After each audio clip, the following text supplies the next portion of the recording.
అనగనగనగా ఒక ఊరిలో పిల్లలందరూ కలిసి ఒక కార్టూన్ సినిమా చూస్తుంటారు. అక్కడ సస్పెన్స్‌గా ఏం అవుపడదు. కాపోతే డోర్ నాక్ చేస్తున్నట్టు అవుపడుతది. వాళ్ళ అమ్మ తెచ్చి ఒక పిల్లోని అప్పజెప్పి పోతది. అక్కడ ఏం జరుగుతుందని చెప్పేసి వాళ్ళకి గిట్ట తెలీదు. ఎందుకంటే సస్పెన్స్‌గా పిల్లలందరూ భయపడుతూ ఉంటారు. సో, ఒక పర్సన్ మాత్రం డేరేసి పోతుంటాడు అక్కడికి ఒక పిల్లోడు. సో, వీళ్ళందరికీ స్కారీ సౌండ్స్ వినబడుతుంటాయి. పిల్లోడెళ్లి డోర్ నాక్ చేసి ఒకసారి తొంగిస్తాడు సౌండ్స్. అప్పుడు సడెన్‌గా అక్కడి నుంచెల్లి ఒక జాంబీ అయినా బయటకొస్తది. ఇంకేముంది పిల్లలందరిని చంపేస్తుంటాయి. ఈ పిల్లోడు మాత్రం తప్పించుకొని డోర్ ఎనకే చూస్తూ ఉంటాడు. అక్కడ మొత్తం రక్తం మొత్తం చిందిరి చిందర పడి రచ్చ రచ్చ అయిపోతుంటది. సో, పిల్లోడు భయపడి అక్కడి నుంచి పారిపోతుంటాడు. ఆళ్ళమ్మ పారిపో అంటది. ఎనక నుంచి జాంబీస్ వచ్చి ఆళ్ళ అమ్మని చంపేస్తది. వాడు పిల్లోడు ఏం చేస్తాడంటే పరిగెత్తుకుంటూ వెళ్తూ ఉంటాడు. సో, ఇక్కడ అన్ని స్కారీ మూమెంట్స్ ఉన్నాయి. అయితే చాలా జాంబీస్ తన ఎమ్మట పడుతుంటాయి.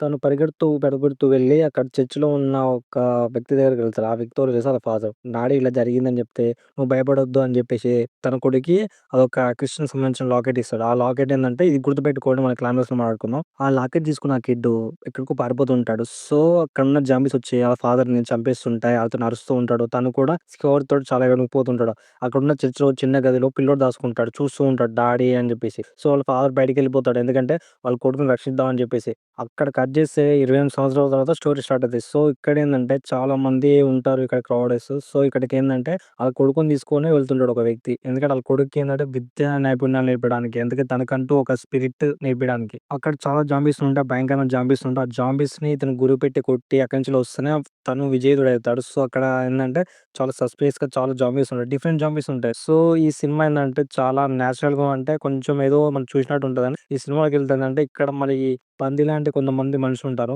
మనుషుల్ని క్రూరంగా చంపే కొంతమంది జాంబీస్ ఉంటారు. సో, తన కొడుకేందంటే విల్లుని వదిలిపెడతాడు. సో, ఇక్కడేందంటే అన్‌ఎక్స్‌పెక్టెడ్‌గా ఒకటి మన దాన్నేమంటారు జింక తల ఉంటది. సో, ఇక్కడేందంటే ఆల్ఫా ఉన్నాడు. ఆల్ఫా వార్నింగ్ ఇస్తూ ఉంటాడు. అక్కడ సంచారిస్తుంటాడు ఆల్ఫా. సో, వాళ్ళ ఫాదర్ ఏమంటాడంటే ఇక్కడ చాలా డేంజర్ ఉంది మనం వెళ్ళిపోవాలంటాడు. సో, వాళ్ళకొచ్చిన పనేంది వాళ్ళ కొడుకు ఆల్రెడీ సక్సెస్ అయిండు. తను రిటర్న్ వెళ్ళిపోతున్న సమయంలో అల్వా అనేది వస్తున్న తర్వాత ఇద్దరు, ముగ్గురయ్యి 10 మందయితారు. సో, వీళ్ళేందంటే అడవిలో పారిపోతుంటే, ఆ పారిపోతున్న వ్యక్తుల్ని ఇద్దరిని తండ్రి కొడుకుల్ని ఆ జంతువులు అంటే మన క్రూరమైన జాంబీస్ వెంటాడుతూ ఉంటాయి. సో, వాళ్ళని వీళ్ళు చంపేస్తుంటారు. కానీ అక్కడున్న ఆల్ఫా ఏందంటే తెలివి కల్ల ఆల్ఫా ఒకడే ఉంటాడు. అన్ని జాంబీస్ ఎళ్ళినా కూడా ఈ ఆల్ఫా తెలివి కల్ల ఆల్ఫా ఏం చేస్తాడంటే ఎదురు చూస్తూనే ఉంటాడు వీళ్ళ కోసం. సో, వీళ్ళేందంటే ఒక దగ్గర గదిలో దాసుకుంటారు. సో, చాలా జంతువులు పరిగెడుతూ జింకలొచ్చిన తర్వాతే ఆ పిల్లోనికి నిర్వైనప్పుడు కలొస్తది. వాళ్ళ అమ్మ తనని వెంటాడుతున్నట్టు. సో, తన అమ్మ లే అన్నట్టు. వాళ్ళ ఫాదర్ తన కొడుకుని బయటేస్తాడు. ఎందుకంటే అక్కడ చాలా జంతువులొస్తుంటాయన్నమాట జింకలు. తర్వాత వీళ్ళేందంటే వాళ్ళకి బాగా పొంగుతున్నా కూడా ఎళ్ళిపోదాం అనుకుంటారు. అప్పుడే ఆల్ఫా వచ్చి వాళ్ళని వెంటాడుతూ ఉంటాడు. సో, అక్కడేందంటే చాలా కాకులొచ్చేసరికి ఆల్ఫా వస్తుందని చెప్పేసి వాళ్ళు పరుగులు తీస్తూనే ఉంటారు. అక్కడున్న వాళ్ళకి సిగ్నల్ ఇస్తూ ఉంటారు. సిగ్నల్ ఇస్తే ఏందంటే నైట్ రెండో గంట అయితుంది కాబట్టి చాలా మంది పనుకుంటారు. ఈ ఆల్ఫా ఏందంటే చాలా కోపంతోటి ఉంటాడు. ఈ ఆల్ఫా గాడు చాలా క్రూయల్‌గా అరుస్తూనే ఉంటాడు. సో, తర్వాత ఏందంటే చాలా మంది ఇంట పడుతున్నా కూడా తను మన దగ్గరకొచ్చేసరికి అక్కడి నుంచి ఒక బాణం విసిరేస్తాడు.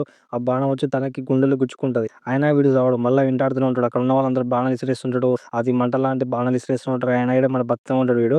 వాళ్ళు తప్పించుకొని వాళ్ళ ఇంటికెళ్ళిపోతారు. కట్ చేసి ఏందంటే వాళ్ళ డాడీ ఒక పార్టీలో ఒక అమ్మాయితోటి ఎఫైర్ పెట్టుకుంటాడు. సో, అది చూసిన తను ఆళ్ళ అమ్మాయిని ఎలాగైనా రక్షించుకోవాలని చెప్పేసి తన అమ్మకి క్యాన్సర్ ఉంటది. సో, ఆ క్యాన్సర్ స్టార్ట్ అయితది స్టోరీ. అక్కడ ఒక డాక్టర్ ఉంటాడని చెప్పేసి తన దగ్గరికి తీసుకుపోతుంటే అన్‌ఎక్స్‌పెక్టెడ్‌గా ఏదో ఒకరి దగ్గర పడుకున్నప్పుడు ఈ పంది జాంబీ వచ్చేస్తూ ఉంటదనమాట. సో, అప్పుడు ఆళ్ళ అమ్మ రక్షిస్తది. అది తన కొడుకుకి తెలీదు. ఈ ఆల్ఫా సర్కిల్‌లోకి చాలా మంది ఆర్మీ వచ్చేస్తుంటే ఆల్ఫా గాడు ఏందో సింగిల్ టేకుల్‌ని మొత్తం తలలు మొత్తం లేపేస్తున్నాడు. అంత క్రూయల్‌గా ఉంటాడు. ఎందుకంటే తన వైఫ్ ప్రెగ్నెంట్‌తో ఉంటది. సో, అందుకే తను వెతుకుతూ ఉంటాడు. సో, తన వైఫ్ మిస్ అయితది. కట్ చేసి ఏందంటే ఇందాక చెప్పాను కదా! వాళ్ళ అమ్మని రక్షించుకుందని చెప్పేసి ఆళ్ళ అమ్మకి ఒక సౌండ్ ఇనబడతది. సో, అక్కడికెళ్తే జాంబీ అనేది ప్రెగ్నెంట్‌తో ఉంటది. అప్పుడు వాళ్ళ అమ్మ ఏడుస్తుంటది. అప్పుడు ఒక ఆర్మీ సోల్జర్ వచ్చేసి వద్దు చంపేయాలి పిల్లోని అని చెప్పుకుంటే ఆ ఆర్మీ కలర్ పట్టుకొని పైకి లేపేస్తాడు ఆల్ఫా గాడు. సో, తర్వాత తన తలని పీకి మొత్తం చెండాలుతాడు. మొత్తం తన ఇనుప సుతో సహా బయటకొచ్చేస్తది.